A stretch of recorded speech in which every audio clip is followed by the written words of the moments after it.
Hello guys, আসসালামু আলাইকুম। আজকে ব্লগটা দাদু ভাইকে নিয়ে চালু করলাম। আর তোমাদের দাদা ভাইকে মানে রান্নার জন্য মাছ আনতে বলেছিলাম, এই যে মাছ এনেছে।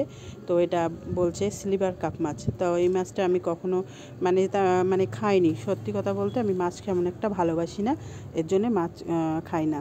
তো এই যে মাছ নিয়ে এসছে, তো মাছটাকে দেখাচ্ছি ওকে, বলছি এটা কি দাদু ভাই বলো তো। তা ও বলছে জিজা।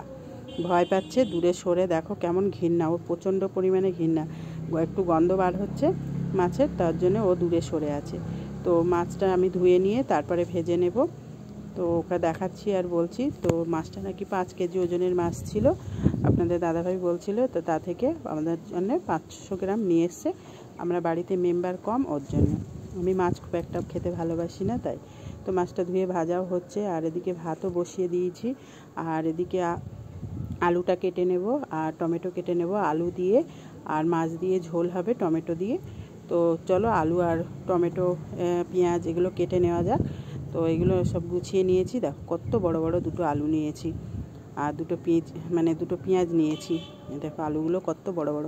কিন্তু এখনকার এই যে বড় বড় আলুগুলো কিন্তু মাঝখানে খারাপ হয় না, যেহেতু নতুন আলু, তো ওর জন্য খারাপ হয় না। তো এই যে সংসারের কাজ, ডাইনিং টেবিলের চেয়ারগুলোর কভার পরানো ছিল না, কাঁচা হয়েছে অনেক দিন কিন্তু পরানো ছিল না। তা ভাবলাম যে চেয়ারগুলো কভারগুলো পরিয়ে দিই, ময়লা হয়ে যাচ্ছে। তো পরিয়ে দিয়েছি। আর এই দেখো পুষি মাছের গন্ধ পেয়েছে, অমনি চলে এসে। ওর মুখে কত কাটার দাগ ছিল, অনেকটা ঠিক হয়ে গেছে। দেখো কেমন করে বলছে আমাকে খেতে দাও। তো এই দেখো গাছটা দিনের পর দিন কত বেড়ে যাচ্ছে। আমি এটাকে নিয়ে খুব টেনশানে আছি যে কোথায় দিলে গাছটা হবে। ওখানে আছে, ওখান থেকে তুলতে মায়া লাগছে, কিন্তু কি করব, এর মধ্যে তো গাছটা বসানো যাবে না, কারণ এই গাছটা অনেকটা বড় হয়, এর জন্য একে কোথাও ট্রান্সফার করতে হবে। আর আরও একটা জিনিস তোমাদের সঙ্গে আজকে শেয়ার করছি। এই দেখো আমার ছোটো মেয়ের কাণ্ড দেখো, সারা ঘর মায় কী অবস্থা করে রাখে। ও কোনো কি বলবো, কোনো অর্ডার করলে, কোনো খাম পেলে সেগুলোকে একটা তো ফেলতে দেবে না, ও সেগুলোকে নিয়ে ও ব্যবহার করবে। আর এই দেখো ওর কাজ দেখো, ও বিটিএস টিম যে হয় সেটার লাভার। ওই দেখো কত কি নিজে হাতে বানায়, তোমাদের সঙ্গে আরও শেয়ার করব। আর এই দেখো ক্লে দিয়ে কি বানিয়েছে, তো আমি একটু খুলে তোমাদের সঙ্গে এগুলো দেখাবো। ও সারাদিনের কাজ, ছুটি পেলেই, ফাঁক পেলেই ও এই সমস্ত এগুলো বানায়। দেখো কি সুন্দর লাগছে, এই সমস্ত এগুলো বানায়, সাজিয়ে রাখে। আর আমাদের এই যে পুচু সোনা আছে বলে ওর জন্য ও ঠিকঠাক করে গুছিয়ে রাখতে পারে না। এই দেখো একটা বানিয়েছে পিঙ্ক কালারের, তারপরে ব্ল্যাক দিয়ে, দারুণ লাগছে দেখতে। ও এইগুলো খুব সুন্দর বানাতে পারে, ড্রয়িংও ভালো করতে পারে, কিন্তু পড়াশোনা একটু ঢিলামি দেয়। একটু বকাঝকা না করলে ঠিকঠাক পড়াশোনা করতে চায় না। তো ছোট মানুষ তো এখন একটু এরকম হবে। তো যাই হোক, তো এদিকে কাজবাজ হয়ে গেছে, ওদিকে রান্নাটাও প্রায় কমপ্লিট হতে চললো। সকাল সকাল তো তোমরা তো জানো, আমি প্রত্যেকটা ব্লগে বলি যে সকাল সকাল আমাদের খাওয়া দাওয়া করতে হয়। আপনাদের দাদাভাই সকাল সকাল খাওয়া দাওয়া পছন্দ করে, দেরি হলে রেগে যায়।